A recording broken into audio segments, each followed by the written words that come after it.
Thanks, Bill. I mean, obviously, winning feels good, and to do it in that fashion, I think the tape really showed what we all thought on game day. As our guys played extremely hard, they're excited to be out there, and they executed at a lot better level than what we have been. And I think they see the results of it. So, just really excited for the progress our team made, and excited to move on to the Arizona State game.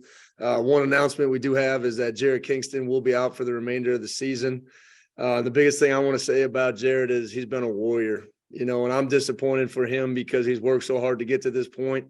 I firmly believe Kingston is an all-conference offensive lineman. I do. I think he's put it on tape. I think he's been a warrior each and every game, and sad for our team that he won't be able to finish these last 3 games and improve the type of performer that he is. But we'll be ready to move some things around and next man up, and we'll be ready to accept the challenge. So with that, I'll open it up to any questions.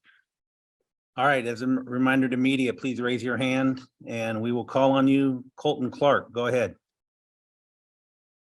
Good afternoon, Coach. I was wondering with the O-line, should we, I guess, expect to see kind of a same configuration as we saw last week with Hilborn at left tackle, or is that kind of a work in progress right now? It'll be a work in progress. I mean, we'll hit the field tomorrow morning, and that'll definitely be one of the options, but we got to feel out between really him and Grant and Jack, and probably getting a variety of seeing all 3 of them at some point and what's the best. And I think Coach McGuire, has done an amazing job prepping for every situation that could ever come up. And here we are, and, we're in week 10 in the season, and I think everyone has some of these issues. So we'll kind of see where it goes, but I think at the end of the day, Christian, Grant, Jack give us the best option there at left tackle. And I have just a few other kind of injury things I want to clear up. You said kind of the expectation is that Jalen Jenkins will probably be available. Is that kind of thinking that, we'll have him there, but perhaps on a pitch count or something, ease him back into the lineup? We're hoping for full clearance this week. We'll see how he goes through practices, and those are the things that are out of my hands. But right now, we're hoping that he comes back for a full game here on Saturday. And I couldn't help but notice that Renard was out there without a sling, kind of during the warm up portion, running through some routes. Is he potentially nearing a return? In the coming weeks? Yeah, I know. I don't know if Renard is supposed to be doing that. I'm not sure, but he's a competitor. He's out there. He's showing what he could do. He's well on his progression to a little bit ahead of his progression. So I know in the next week to 2 weeks, we're going to start getting him back in a return to play protocol and seeing him back more do field things. So I think that's all very, very encouraging. And trust me, his motivation is through the roof. Just like I spoke with Nakia on Saturday. I mean, the best medicine is want to, and Renard wants to be out there with this team so bad. And you see that he's going to push the limits of what we're supposed to do, but obviously he's following protocols, and excited about him and his leadership, even last game being on the sidelines. So I think sooner than later, Renard will be back. And last injury question, any update on Jordan Lee right now? Haven't heard much on Jordan yet. Same thing. I know he's working hard, so he'll be more of a game time decision. As a reminder to media, please raise your hand and we will call on you. Next up, Barry Bolton of Kook Fan. Go ahead, Barry. Jake, Eric Morris moved from the booth down to the field this last game. Can you talk about what went into that decision, and also if that's a plan moving forward? We actually, Barry, moved him down in the Utah game. He was down there. That was something we had a conversation with over the bye week, and we just felt like it was best for the overall offensive performance to have him down there. And I think it's really important for him as the OC, but more importantly as the quarterback coach, to be there and to talk to Cam in between series, what he's seeing and that direct feel. And I think Eric has a great control and command of the unit. So I think to have him down there, made the most sense. And I think you saw some of the benefits of that on Saturday, but we got a mature staff. Joe Filani went upstairs just to see more receivers routes, and we're communicating through Eric on the sidelines. So I think it's been a positive thing for the offense, and we hope to see the continued results of that. Jake, when you watch tape from the game, what did you see on tape defensively that maybe you didn't see live down there field level? I thought a pretty pretty dominating performance. I think it was one of our better times aligning and executing and with communications. I think even over the course of the last few, 4 games probably or so, I mean, just our secondary's communication and not giving up the explosive pass plays has just been really incredible. And we're going to need to continue that as we go throughout the season.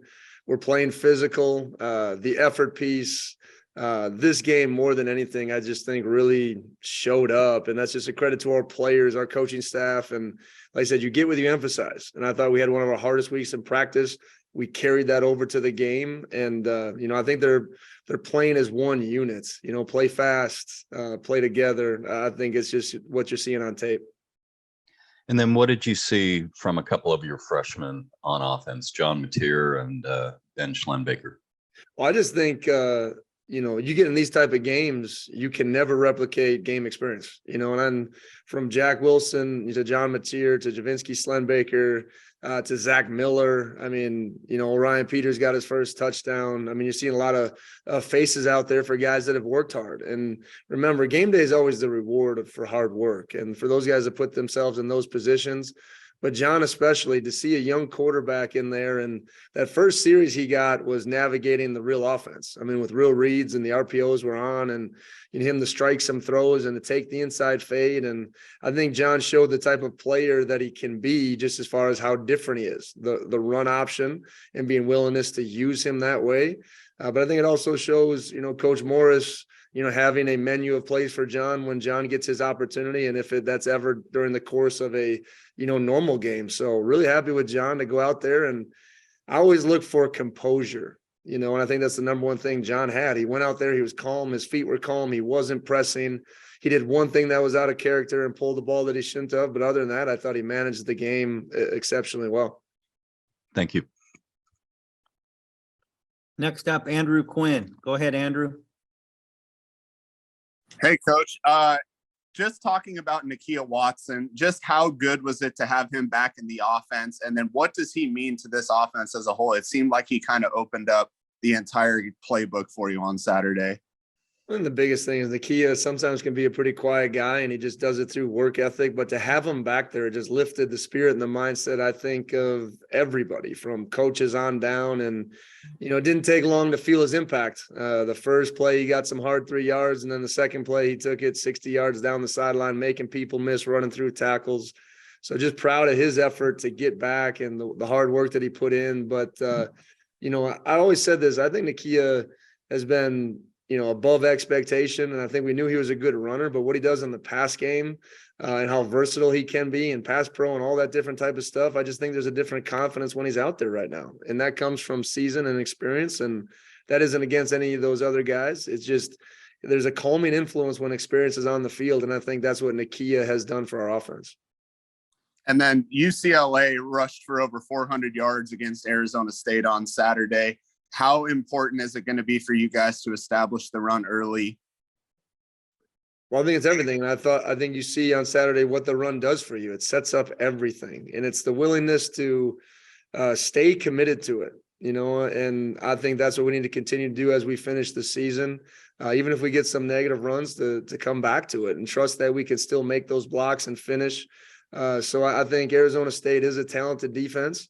I think it was rare for them to give up that type of yardage, but I think there are some opportunities that we need to take advantage in the run game, but more importantly, do it with our style and our way. They did a lot of quarterback runs with obviously UCLA's quarterback is very impressive and one of the best players in the league. So I think there are some seams that we got to take advantage of, but it starts up front. Our offensive line, when you watch the tape, by far, it was their best day, getting body on body and finishing and straining. Okay. And there's no secret to that success. It's toughness is a choice.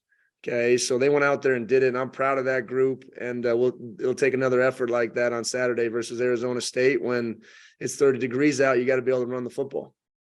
Going off of that toughness, this has been a difficult year for your defense in terms of getting turnovers, but Saturday was a completely different story. Would you say that's probably the most physical you've seen your defense and punching the ball out on Saturday?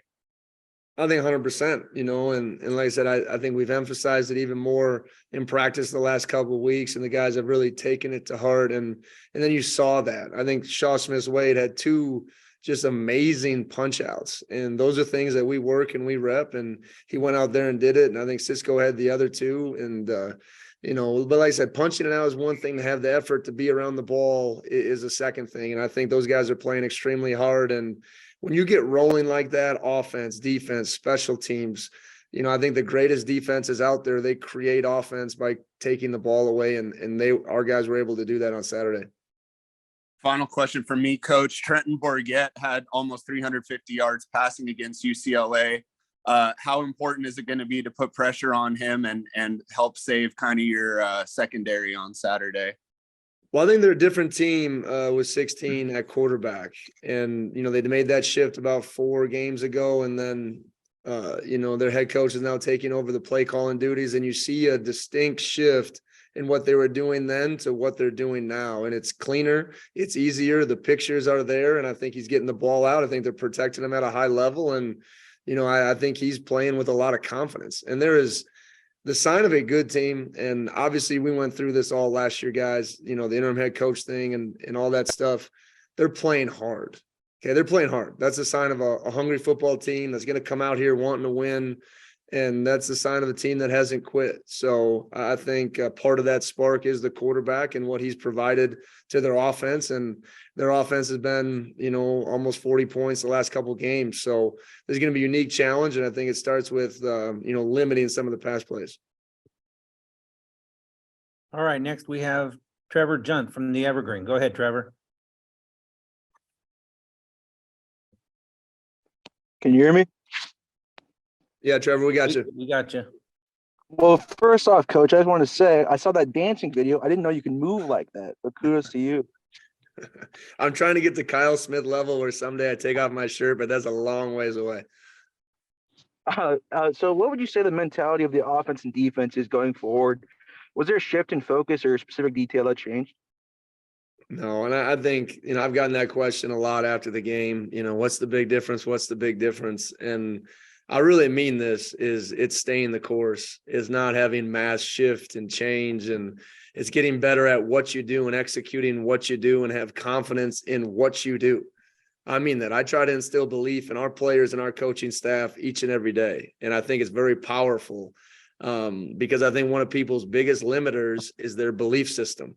If you believe you can or you believe you can't, typically you're right. And I just think there's some confidence that happened on Saturday, and we got off to a fast start, as fast as you possibly can, with 3 straight touchdowns. And, we didn't do everything perfect. There's still a lot of learns to keep going, but we also didn't have the negative plays that have been inhibiting us the whole season. So, once again, I've gotten that question quite a bit, and it isn't we did this or that, or it's amazing. We just executed better. Okay. And I think that's an important part of playing as a team. And you saw a really confident team win on Saturday. How do you take the momentum from Saturday into the next 3 games and the rest of the season? Well, I think win or lose, we come back Monday morning, we show the good, we show the learns, we look ourselves in the mirror, and then we wipe it. So like I said, I think there's no better confidence than winning. And, we need to continue to do that, but we've wiped this win. We're on to Arizona State. And, we're excited to be back at Martin Stadium out on Geeson Field this weekend. So I think the lights just went out on us, but we'll keep going. So how much of a stress is there on your secondary to getting good covering against this high passing team coming into town? I think Arizona State's a unique situation. They actually do want to run the ball, and I think they've had a situation getting down against UCLA where, they had a lot of success late in that game throwing, and that's where the passing numbers came from. But it starts with a pass rush. We got to be able to sack the quarterback in a 4-down pass rush. I think we're capable of doing those things. I just think in conference, we haven't been able to quite affect that guy enough. And that's why our interception numbers probably haven't been where we feel like we can be. But it's also through back-end communication. We've been phenomenal over the last 4 or 5 weeks of just making sure that we've been on the same page and not giving up easy plays. So those same basics and little things that we've been working on will be our key to success this weekend. And you touched on it, the running game. The running back Valladay had 20 carries for 92 yards with 2 touchdowns and 10 grabs for 89 yards. What's the plan to slow him down coming on Saturday? I do appreciate you not saying stop him. All right. So we're getting better. X, I'm very familiar with X. All right. So my 3 years at Wyoming, X was one of the best tailbacks in the country. And I think he's the active FBS rushing leader, if my stats are correct, but he's been phenomenal. And sometimes this portal thing, gives him the opportunity to go out and show his talent on a bigger stage. And I think he's taken full advantage of it. I think he's perfect for their zone scheme running attack. And I think just like Nakia for us, always knew he could be a great pass threat. He's going out there and showing it every game. So he dang near plays every down. He's been a workhorse for him, and he's been one of the best backs in the Pac-12. So I don't think you stop anybody like that, but I think we need to be physical at the point of attack. And we know, just like everybody else, it starts with stopping the run, and we've been phenomenal at that this season. That's all from me, Coach. Thank you. Thank you. Next up, Colton Clark. Go ahead, Colton. Just one more for you. I imagine obviously losing streaks are never easy on, the mentality of younger people, but to break it in such a way, what does that show you about the character of the guys to come out and be so dominant despite the 3 or 4 tough weeks? Yeah, I mean, just celebrating the win this morning, it felt like it's been a while. And, like I said, belief is powerful because it really sustains the mission of what we're trying to do as a football team and as a program. And, we've had some tough losses. We didn't finish the Oregon game. I think against Utah, there was opportunities. So I just think the mentality and the connection on our team, our connection is our edge. And our guys are so bonded into each other that I think it just showed on Saturday. And it's hard to put into words, to be honest with you, Colton, unless you're here on the daily grind and you're in the meeting rooms on Friday nights and you see what all the hard work they put in behind the scenes.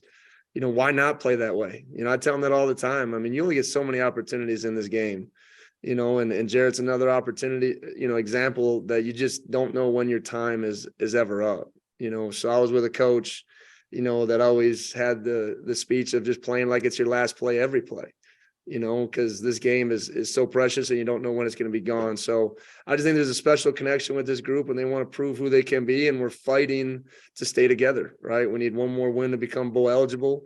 And we're just really approaching 1-0 this week.